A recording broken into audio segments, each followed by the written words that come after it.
यूं तो कॉर्बेट में जंगल सफारी हमेशा ही एक मजेदार एक्सपीरियंस है, पर सफारी का जब टाइम हो गया हो तो आपके कदम अपने आप ही बढ़ने लगते हैं सफारी व्हीकल की तरफ और आप अपना कैमरा इक्विपमेंट लिए फिर से निकल पड़ते हैं इस शानदार जंगल में। Good afternoon and welcome to step in the woods. दोपहर के 3 बजे हैं और हम अपनी आफ्टरनून सफारी के लिए रेडी हैं। अभी तक हमने जंगल में बहुत कुछ एक्सप्लोर किया, टाइगर्स देखे, एलिफेंट्स देखे, अलग तरह के बर्ड्स और एनिमल्स देखे। तो इस सफारी में भी जाएंगे अलग अलग एरियाज़ में, ग्रासलैंड कवर करेंगे। मेरा मन है गैरल की साइड पर मैं होके आऊँ अगर टाइम मिल सका आज तो देखते हैं क्या मिलता है आज, और अगर टाइगर मिल गया तो बहुत ही बढ़िया। So let's go.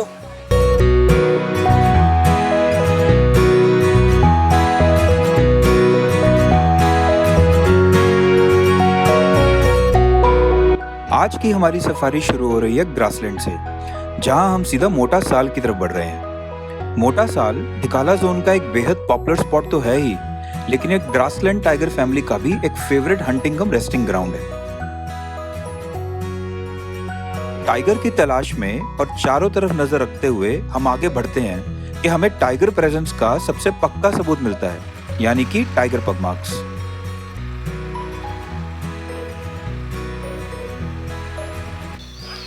अभी हम ग्रासलैंड में मोटा साल एरिया में आए हैं और टाइगर की मूवमेंट को देखते हुए। तो यहाँ पे मोटा साल से जो अंदर सड़क जंगल के अंदर साल फॉरेस्ट में जा रही है, वहाँ पे हमें टाइगर के पंजे मिले हैं।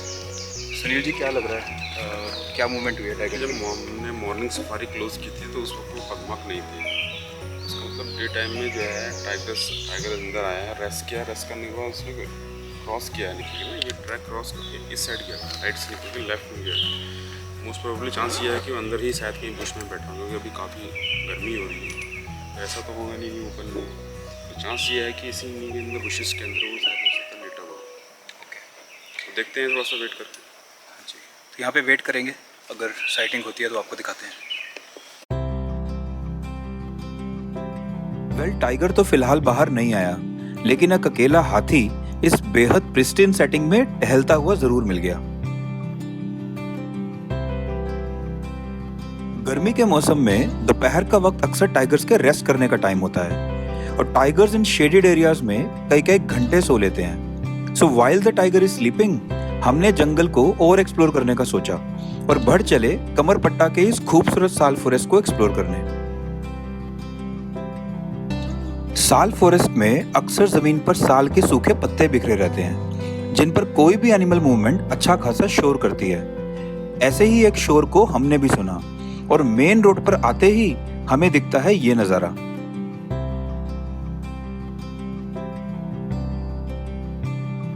हाथियों का एक बड़ा हर्ड साल फॉरेस्ट में से होते हुए रामगंगा रिवर की तरफ बढ़ रहा है, लेकिन मेन रोड पर इस कैनेपी में हाथियों को ऐसे कैप्चर करना हर वाइल्ड लाइफ फोटोग्राफर के लिए एक ड्रीम सीक्वेंस होता है।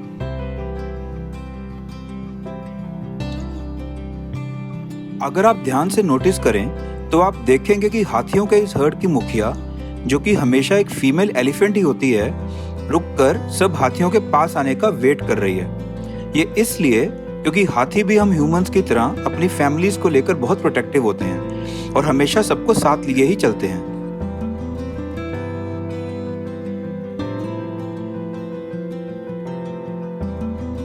हाथियों की पहली टुकड़ी ने अभी सड़क पार कर ही है कि हाथियों की एक दूसरी टुकड़ी पीछे से आ जाती है। लेकिन सबसे कमाल की बात यह है कि ये टुकड़ी मोस्टली यंग मेल एलिफेंट्स की है, जिसे एक सिंगल टस्क वाला यंग टस्कर लीड कर रहा है। और इन सबके पीछे पूरे हर्ड को प्रोटेक्ट करते हुए आता है इस हर्ड का सबसे बड़ा और सबसे स्ट्रॉन्ग टस्कर। तो है ना कितनी स्ट्रेटेजिक फॉर्मेशन, जहां पूरे हर्ड को फ्रंट एंड रियर दोनों साइड से पूरी प्रोटेक्शन मिली हुई है। सो हम लोग अभी कमरपट्टा रोड से बाहर ही आ रहे थे, तो हमारे गाइड सुनील जी ने एलिफेंट्स की मूवमेंट देखी कि जंगल के अंदर हो रही है। तो हम मेन रोड पे आए और मेन रोड पर आकर हमने वेट किया और एलिफेंट्स का बहुत बड़ा हर्ड साल फॉरेस्ट के बीच में से होते हुए मेन रोड के ऊपर से क्रॉस किया, जिसके बहुत अच्छी फुटेज आई है जो आप लोगों ने अभी देखी है। तो I hope you liked it, but it's a pure bliss to capture a herd of elephants in such a scene. हाथियों को फोटोग्राफ करते हुए हमें खबर मिलती है कि पाम एरिया के पास टाइगर मूवमेंट हुई है। क्योंकि वो एरिया एक शाही टाइग्रेस का है, सो हम सीधा पाम की तरफ जाने की बजाय सांबर रोड से घूमकर जा रहे हैं ताकि टाइगर को सेटल होने का मौका मिल जाए और हमारे टाइगर सेटिंग के चांसेस बढ़ जाएं। राम सिंह रोड धनगढ़ी से डिकाला जाने वाली मेन रोड में से कटने वाली एक पॉपुलर सड़क है। डिकाला जाने वाले या डिकाला से वापस आने वाले टूरिस्ट अक्सर टाइगर साइटिंग के लिए राम सिंह रोड पर राउंड लगाते हैं।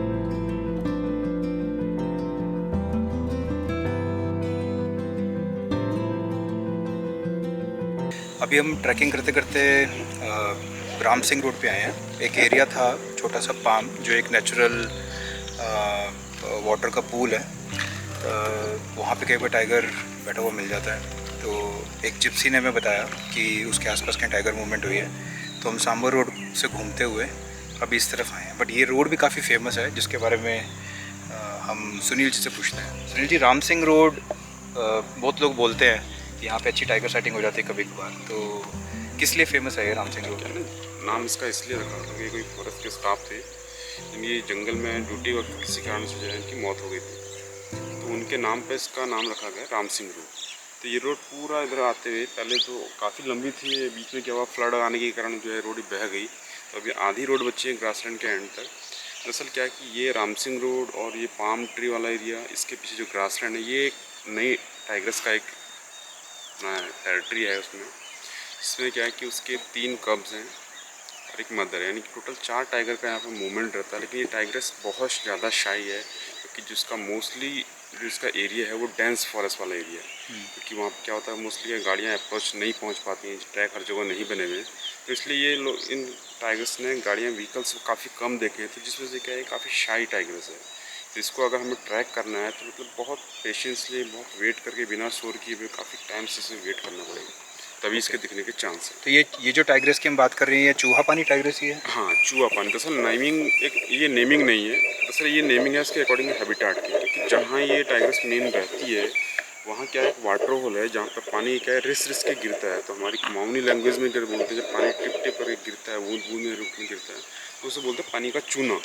तो चू के वो पानी का वाटर होल जो है में इसमें पानी कलेक्ट होता है, तो उसको बोलते हैं चूहा पानी।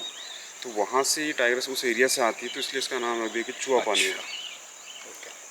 तो ये उस एरिया से टाइगर्स निकल के आती है और ये पूरा एरिया कवर करती है। तो चलिए अभी हम इस एरिया में थोड़ा सा वेट कर रहे हैं और देखते हैं अगर हमें टाइगर सेटिंग हो पाती है तो। राम सिंह रोड पर हमने काफ़ी देर वेट की, लेकिन ना तो टाइगर की कोई मूवमेंट हुई और ना ही किसी और एनिमल ने टाइगर प्रेजेंस का कोई साइन दिखाया। बल्कि एक अकेला एलिफेंट जो हमें राम सिंह रोड पर टहलते हुए पहले दिखा था, वही दोबारा से रामगंगा रिवर की तरफ जाते हुए दिखा। सो हमने डिसाइड किया कि हम पाम की तरफ बढ़ते हैं, जहाँ पर नेचुरल वाटर होल होने की वजह से टाइगर साइटिंग के चांसेस तो हैं ही, बल्कि बर्ड एक्टिविटी भी बहुत अच्छी मिल जाती है। इस वक्त हम पाम पे खड़े हैं। मेरे पीछे जो आप सारा एरिया देख रहे हैं, इसे पाम कहते हैं। ये एक नेचुरल पूल है जो एनिमल्स का फेवरेट हॉन्ट है, और किस्मत अच्छी हो तो यहाँ पे टाइगर भी बैठा हुआ मिल जाता है। इस एरिया को पाम इसलिए कहा जाता है बिकॉज अगर आप ध्यान से देखें तो पीछे बहुत सारे पाम ट्रीज़ हैं जो बिल्कुल नेचुरली यहाँ पे ग्रो हुए हैं। तो यहाँ पे बर्ड एक्टिविटी भी बहुत सारी है। इस वक्त एज वी आर स्पीकिंग, मेरे बिल्कुल पीछे स्प्रैंगल ड्रोंगो और ब्लैक ड्रोंगो ये बार बार पानी में आके डाइव करके जा रहे हैं। एशियन पैराडाइज फ्लाई कैचर भी बारी बारी आ रही है। और ये जो साउंड आप सुन रहे हैं वाइट क्रेस्टेड लाफिंग फिशेस की है, जो ये आपके वुड पैकर की आपने कॉल सुनी अभी, जो यहाँ पे एक्टिव है। और वाइट क्रेस्टेड लाफिंग फिशेस भी यहाँ पे बहुत ज़्यादा शोर करती रही हैं थोड़ी देर पहले। तो बहुत एक्टिव एरिया बर्डिंग के लिए, और यहाँ पे टाइगर की मूवमेंट हुई थी, इस वजह से हमने यहाँ पे काफ़ी देर वेट किया, बट अनफॉर्चुनेटली अभी तक हमें टाइगर की साइटिंग नहीं हुई है। तो हम देख रहे हैं, कोशिश कर रहे हैं और आगे का ये जंगल भी एक्सप्लोर कर रहे हैं, शायद टाइगर मिल जाए। पाम पर बर्डिंग करते हुए हमारे सामने है वाइट थ्रोटेड किंगफिशर, जो बार बार पानी में डाइव लगा रहा है। और इसी के साथ हमें स्पैंगल ड्रोंगो भी पानी से ऊपर आते दिख रहा है। व्हाइट थ्रोटेड किंगफिशर इंडिया में पाई जाने वाली सभी 12 किंगफिशर स्पीशीज में से सबसे कॉमनली दिखने वाली स्पीशीज हो चुकी है, और अपने सुंदर कलर्स की वजह से काफी अट्रैक्टिव लगती है।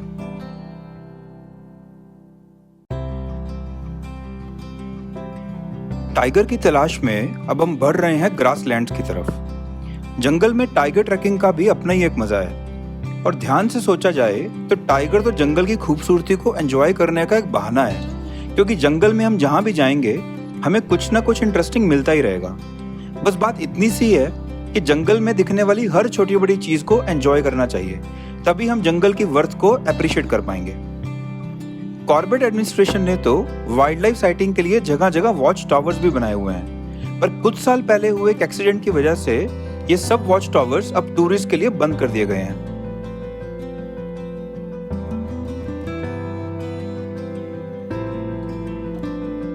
ग्रासलैंड एंटर करते ही हमें दिख रहा है रामगंगा रिजर्वायर और उसके पास बड़े एलिफेंट हर्ड्स और फिर से कई तरह के बर्ड्स, जैसे कि बी ईटर फैमिली का ये बहुत ही सुंदर bird blue tailed bee eater. इसी के पास हमें दिखती है ओरिएंटल मैगपाई रॉबिन, जो इस वक्त अपनी कॉल्स देकर हमारा दिल लुभा रही है।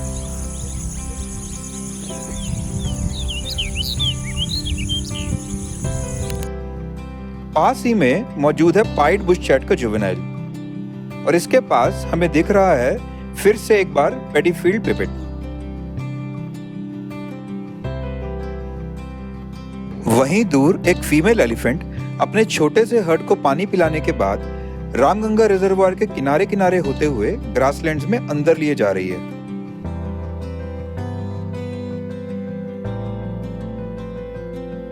अभी हम दोबारा से ग्रासलैंड आए हैं और बिल्कुल मेरे पीछे जो साल फॉरेस्ट है वहाँ से एक पीकॉक की कंटिन्यूस कॉलिंग हो रही है, शायद आप सुन पा रहे हो, which is a sign of tiger presence. तो हम दोबारा से वेट कर रहे हैं। मीनवाइल अलग अलग बर्ड्स और सामने एलिफेंट का हर्ड है बहुत बड़ा, चीतल डियर जिसको स्पॉटेड डियर भी बोलते हैं, उसका हर्ड है, वो हम कैप्चर कर रहे हैं एंड नेचर को जनरली एंजॉय कर रहे हैं।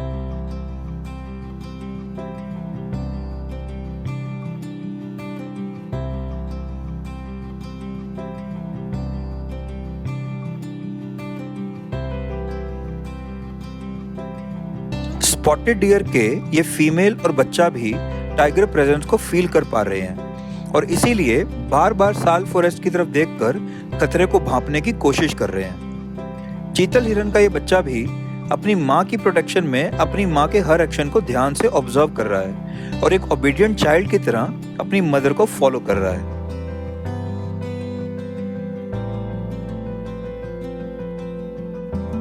उधर दूर खड़े एलिफेंट्स के कई हर्ड बेफिक्र हो ग्रासलैंड्स में फीड कर रहे हैं, और हो भी क्यों ना, एक एलिफेंट को मारना किसी भी टाइगर के लिए कोई आसान काम तो है नहीं, और वैसे भी इस सब एलिफेंट्स ने अपना डिस्टेंस बनाया हुआ है।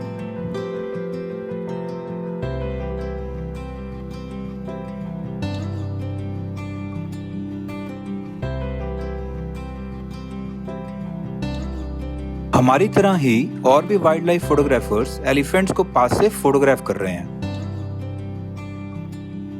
थोड़ा टाइम टाइगर की वेट करने के बाद अब हम बढ़ रहे हैं ग्रासलैंड्स में रिजर्वायर के किनारे की तरफ, और यहाँ हमें दिखता है एक अमेजिंग रैप्टर जिसका नाम है पालश फिश ईगल। पालश फिश ईगल आसानी से ना दिखने वाली ईगल्स में से एक है, लेकिन कॉर्बेट में आपको फिर भी ग्रासलैंड्स में आसानी से दिख सकती है। सर्दियों के मौसम में तो आपको ये ईगल नेस्ट करते हुए मिल जाएगी। इस वक्त ये ईगल हमारे सामने होवर कर रही है और देखते ही देखते नीचे पड़े एक सूखे पेड़ पर आकर बैठ जाती है। पास ही हमें दिख रही है इंडियन पैराडाइज फ्लाई कैचर की फीमेल, और इसी के नजदीक है चेस्टनट टेल्ड स्टार्लिंग्स का एक छोटा सा flock.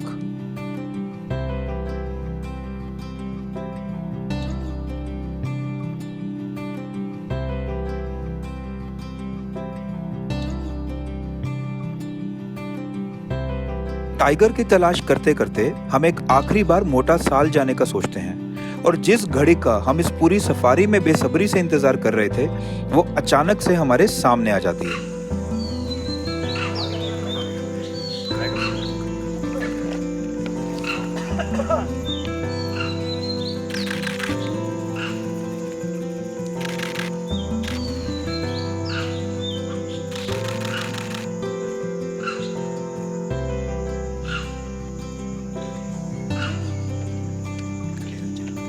So finally tiger setting हो गई हमें। काफ़ी देर से हम वेट कर रहे थे ग्रासलैंड के एक दूसरे कॉर्नर पर, और उस टाइम पर सुनील जी ने बस इतना बोला कि 2 मिनट मोटा साल पे जाके वेट कर लेते हैं। और मोटा साल हम पहुँचे ही थे कि उतने में मंकी की कॉलिंग शुरू हो गई और हमारे सामने से टाइगर निकल के गया। सुनील जी, कौन सा टाइगर था ये? एक्चुअली ये फीमेल थी जो इस ग्रासलैंड एरिया में पूरा डोमिनेट करती है फीमेल। आज मैं नोटिस भी किया, थोड़ा सा इंजर्ड भी है, आपने देखा होगा उसके कंधे पे थोड़ा सा घाव सा लगा हो, उसका मे भी फाइटिंग में या कहीं हंट करते वक्त जो है घाव लग गया हो ना, तो थोड़ा सा आज ये मुझे ऐसा लगा कि घायल भी है। तो ये फीमेल थी जो इस एरिया में पूरा ये डोमिनेट कर रही है। तो हम अभी सफारी ख़त्म होने में कुछ ही मिनट बचे हैं, पर हम यहाँ पे वेट कर रहे हैं क्योंकि उसके 3 बच्चे अंदर हैं। तो हो सकता है अगर उसने बच्चों को लेके बाहर निकले तो हमें बच्चे भी देखने को मिल सकते हैं, नहीं तो हमारी ये सफारी तो सक्सेसफुल हो ही गई है कि हमने टाइगर देख लिया। टाइग्रेस तो बच्चों को लेकर बाहर नहीं आई, लेकिन हमने वो सनसेट जरूर देख लिया जिसे देखने के लिए पूरे इंडिया एंड वर्ल्ड से वाइल्ड लाइफ फोटोग्राफर्स इस खूबसूरत जंगल में बार बार आते हैं। एक अच्छी वाइल्ड लाइफ सफारी की क्या डेफिनेशन होगी? आप जंगल घूमते हैं, जंगल की खुशबूदार साफ हवा इनहेल करते हैं, जंगल की तरह तरह की प्लांट स्पीशीज को नोटिस करते हैं और जंगल के अनेक प्रकार के बर्ड्स और एनिमल्स को साइट करते हैं। लेकिन 3.25 घंटे टाइगर को ट्रैक करने के बाद आखिरी के 15 मिनट में अगर आपको टाइगर मिल जाए तो इससे अच्छी सफारी शायद नहीं हो सकती। उम्मीद है आपको आज का ये सफर पसंद आया होगा। हमारे साथ जुड़े रहिए और देखते रहिए स्टेप इन द वुड्स।